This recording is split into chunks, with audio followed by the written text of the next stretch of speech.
पर प्रभाव पड़ेगा।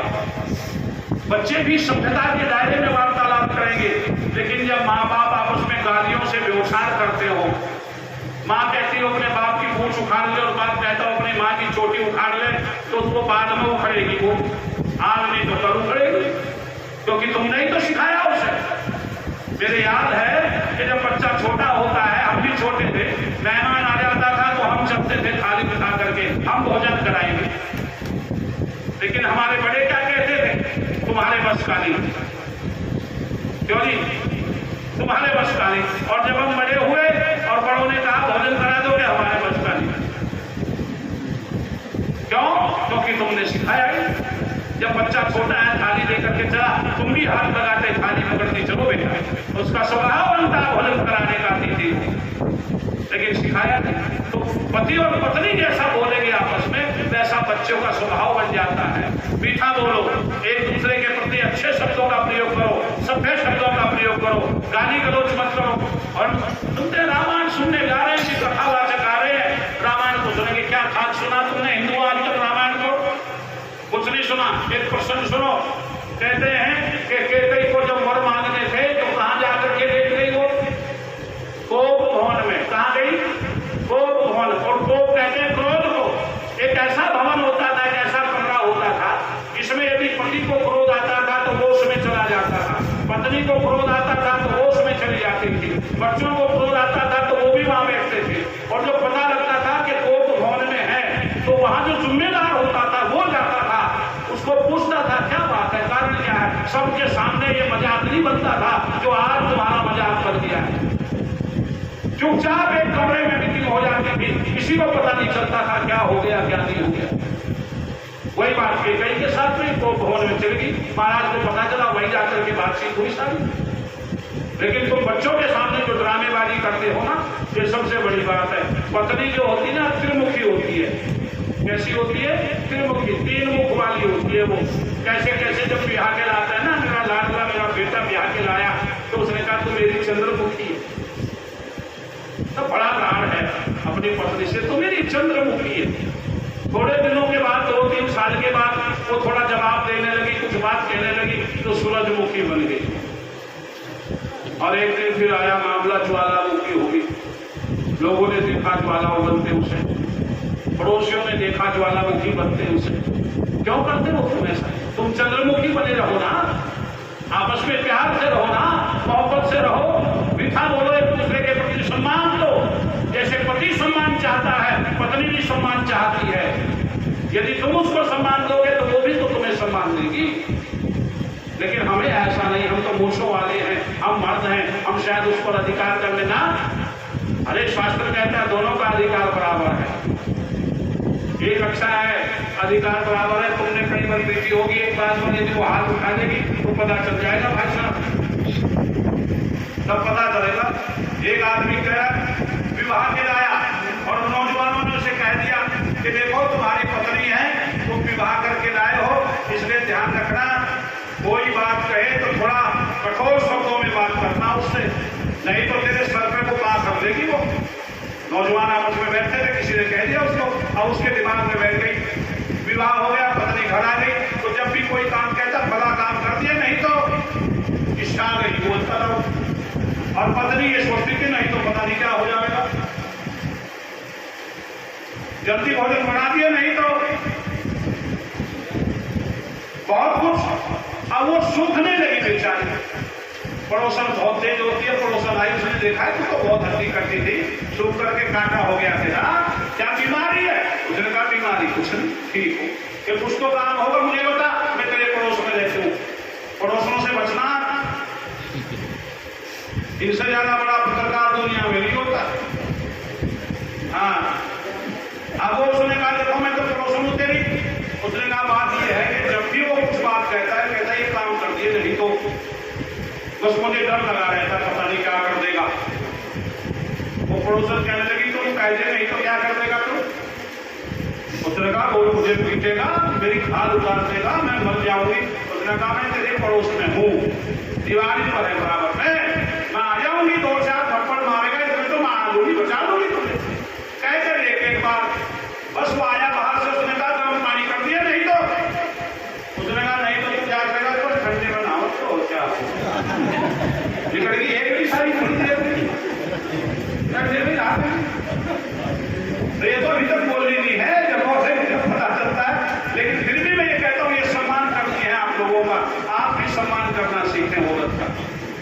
पति और पत्नी आपस में मीठा बोले, प्यार से बोले। यदि हम प्यार से बोलेंगे तो आगे बढ़ेंगे। फिर कहते हैं अंधा प्रिया लाती बीमारी है, ये सुनना चाह रहा है कि तो कमला बहुत अच्छी भी थी, कमला भी कमाल की है, बहुत अच्छी बेचारी, बहुत बढ़िया, बड़ा सम्मान करती है और इसीलिए तो बोल रहे हैं कि वो बढ़िया है, कोई और नियम नहीं तो इसलिए कह रहा हूं, एक व्यक्ति खेत से आया, तुम किसान हो, जब सुना रहा हूं तो उसके बाद फिर आगे बढ़ूंगा। किसान खेत से आया, पत्नी से पूछा कि बीवी जी क्या बनाया, तेरा सिर बनाया। क्या बात, बड़ी नाराज है, सिर बनाया, अगला लकड़ी दी थी चूल्हे में, मेरी टांग लगाती है, हो गया महाभारत, पिटेगी वो। पीठा तो नहीं बोली, वो बाहर से आया है, पता नहीं क्या क्या दिमाग में होगी। वो यदि ये कह देती देवता कुछ नहीं बनाया, आज तो नमक रोटी, तो हाथ पैर धो ले या नहा ले, आजा दोनों साथ साथ बैठ के खाएंगे, मैंने भी अब तक भोजन नहीं किया, कितना बढ़िया रहता है। लेकिन ना, हमें भी उल्टा बोलना है। इसलिए पति पत्नी यदि मीठा बोलते हैं आपस में, उससे बढ़िया सुखी दुनिया में कोई नहीं। घर में क्या मीठा बोलते हैं, दोनों अपना आपस में सम्मान देते हो एक दूसरे, देवता और देवी जी कहा जाता हो, सम्मान दिया जाता हो। अगली बात कहते हैं, सेवक के लिए बात कही है, जहां सेवक पलट करके उत्तर देने लगे वो घर भी दुखदाई हो जाता है, वो घर भी क्या हो जाता है। याद रखना, नौकर का क्या काम है, नौकर का काम है हाँ जी, चाहे कुछ भी हो हाँ जी। और यदि सुन लो, तुम सारे बैठे हुए, यदि तुम्हारे यहाँ नौकर लगा हुआ है और तुमने कोई काम बताया और उसने पलट करके जवाब दिया, तो समझ लो वो नौकर नहीं रहना चाहता, मालिक बनना चाहता है। नीतिकार कहता है 4 चीजें ध्यान रखो। विधवा स्त्री श्रृंगार करने लगे, भैंसा आपका जो झोटा है, मोटी भाषा में समझाओ आप, वो जिस समय आपकी खोर पे, आपके खूंटे पे बंधा हुआ और तिरछी नजरों से देखने लगे, शब्द देखना, छोटा तिरछी नजरों से देखे, खूंटे पे बंधा हुआ, और विधवा श्रृंगार करने लगे, घर में सांप हो और पलट करके उत्तर देने वाला नौकर हो, ये चारों मौत का कारण है। इतना समझ के चारों मौत का कारण है। इसलिए नीतिकार लिखता है, जिस गृहस्थी के घर में नौकर उसके हाजी के ताबेदार हो, उससे ज्यादा सुख कहां मिलेगा दुनिया में। ना जी कहते ही ना हो किसी भी बात में। सन्मित्रम, जिसके मित्र अच्छे हो, तुम्हारे बेटे भी बढ़िया हैं, पत्नी भी मीठा बोलती है, नौकर भी ठीक है तुम्हारे पास में, वो भी तुमने बहुत बढ़िया बनाई, लेकिन तुम्हारी सोसाइटी यदि गलत है तो वो सारा दुखदाई हो जाए।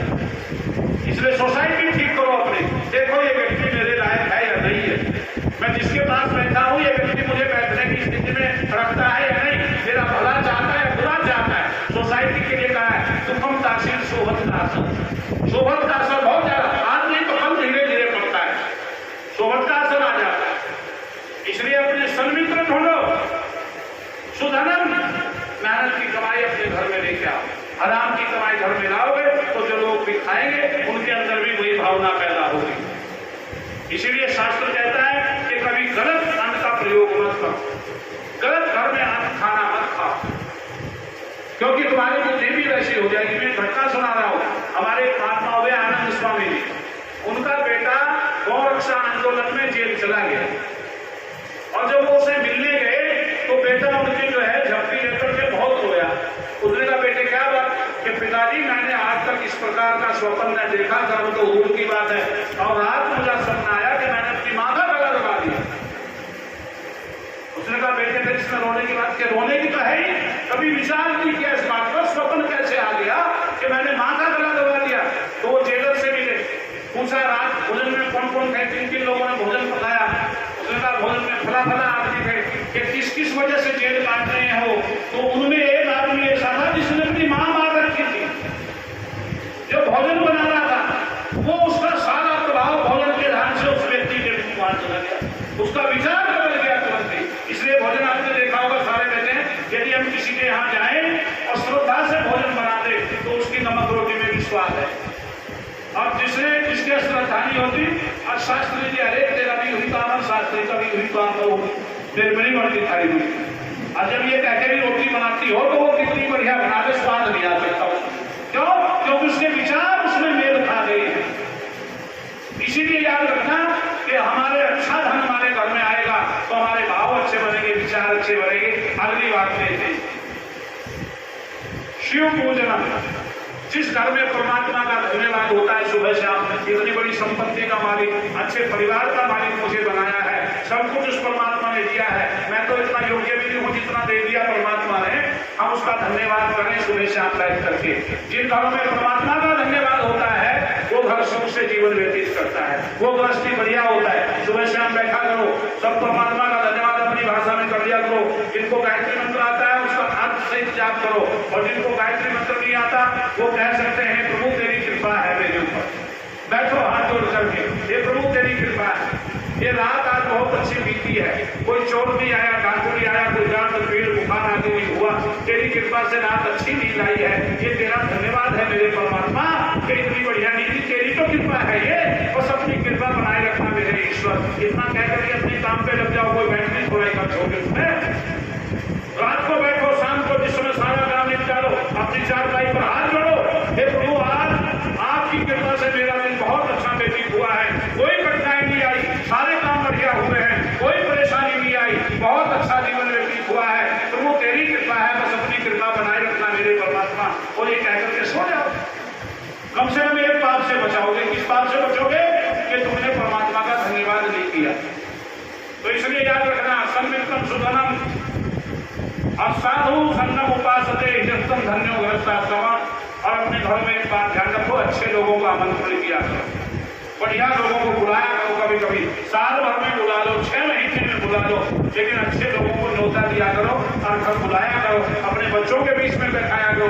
हवन आदि कर लें, नहीं भी हवन कर पाते तो कम से कम बच्चों के बीच में बैठे और उससे अच्छी बात पूछा करो। बताओ जी पंडित जी, बताओ शास्त्री जी, बताओ आचार्य जी, बच्चों को बताओ कुछ, हमें भी बताओ कुछ, हम अपना जीवन कैसे जिए।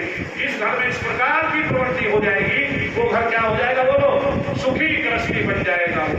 इसलिए आइए, मैं ज्यादा नहीं कहता, समय ज्यादा ले गया हूँ आप लोगों का, नहीं तो चर्चा मुझे 3 घंटे बुलवाओ, 4 घंटे मुझे कोई प्रभाव नहीं पड़ता, लेकिन बताने की मुझे दर्द होता है।